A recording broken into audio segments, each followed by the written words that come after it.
Yan, lock din lock. Tapos ikutin, sabay ikot. Yan. Yun, pwede na yun mga ka-viewers. Tapos puputulin natin yung sobra. Itong sobra. Yan, putol na. Ngayon naman mga ka-viewers, dito naman tayo sa kabila. Yan, kasi nakalagay kasi sa kanyang ano mga ka-viewers, oh, 10 ampere. So yung ilagay natin na fuse ay ano yan, bali equivalent to 9 or 8 amperes or 9. So pwede na yan mga ka-viewers kasi medyo makapal yung wire. Kasi pag kung medyo manipis-nipis to, so equivalent lang talaga sa 2 ampere yung hibla.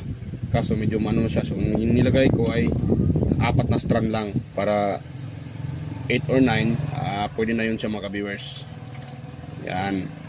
Huwag natin masyado kapalan kasi baka naman